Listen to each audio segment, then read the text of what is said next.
სახელითა მამისათა და ძისათა და წმინდისა სულისათა.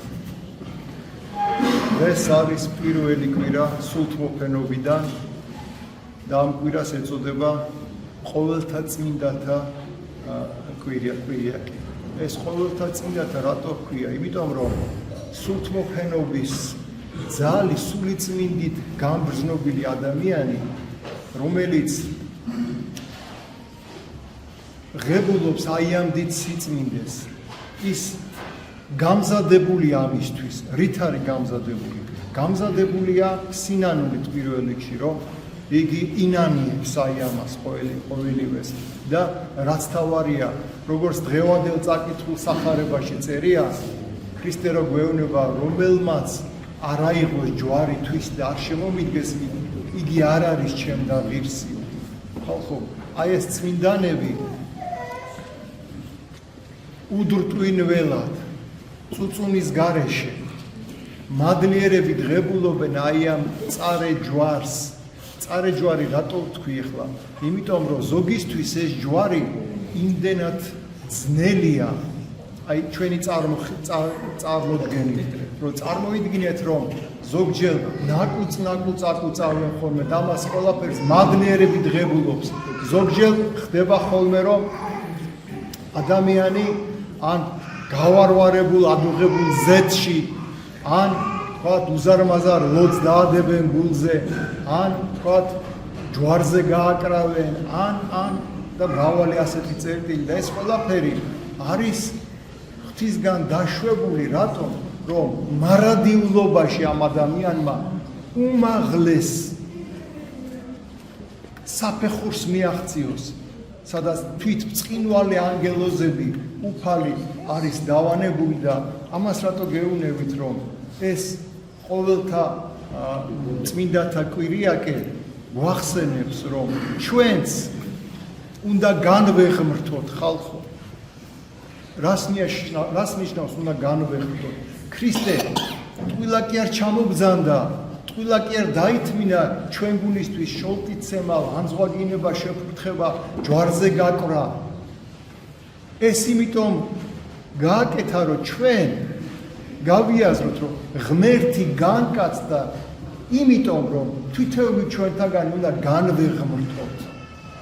შეიძლება ბევრისთვის ეს ცოტა ისეთი გაუგებარი ტერმინი იყოს, როგორ უნდა განვეღმრთო. მაგრამ თუ კი ადამიანი მადლიერებით იღებს მასზე დაშვებულ ყოველგვარ განსაცდელს, ყოველგვარ ავანტყოფობას, სიმწარე იქნება თუ რაც იქნება, და მას ღმერთს მადლიერებით მადლობას უხდის, მადლობ შენ უფალო ყველაფრის, მადლიერებით ღებულობს და აი ეს ყველაფერი მიღებული აქვს როგორც უნდა იყოს. ასეთ შემთხვევაში ეს ადამიანი ღებულობს სულიწმინდის მადლს ამ ქვეყანაზევე და ჩვენ ვიცით წმინდათა ცხოვრებიდან, რომ ამ ქვეყანაზევე ძალიან ბევრი დიდ სასწაულებს ახდენენ ხალხო. ამ ქვეყანაზევე და ეს არ არის გასაკვირი. რადგანაც სულიწმინდის მადლი რომ მოვა ადამიანის გულში, ეს ადამიანი უკვე განხრთობილია, უკვე ამ ქვეყანაზევე და უფალი ბრძანებს, რომ წარმოიდგინეთ, თუ კი გექნებათ რწმენა მდობის მარცვლის ოდენაო და მთას ეთქვიო, თავ აიღებო და გადადი, არ შეურგულდებიო, ეს მოხდებაო.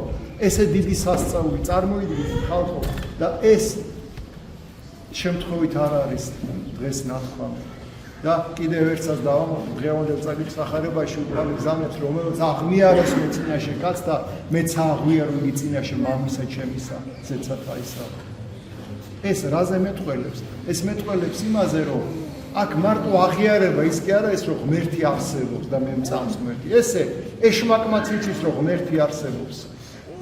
ჩვენზე უკვე იცის, მას საკუთარი თვალი დაინახა, როცა ეს ბრწყინვალე ანგელოზი იყო.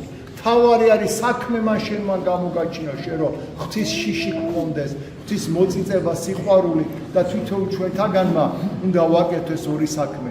კეთილი საქმე შეძლების დაგვარა და ეკლესიური ცხოვრება, ლოცვა, მარხვა, აღსარება, ზიარება, წირვალთვაზე სისტემატიური დასწრება და აი ასეთ შემთხვევაში ხდება განღმრთობა.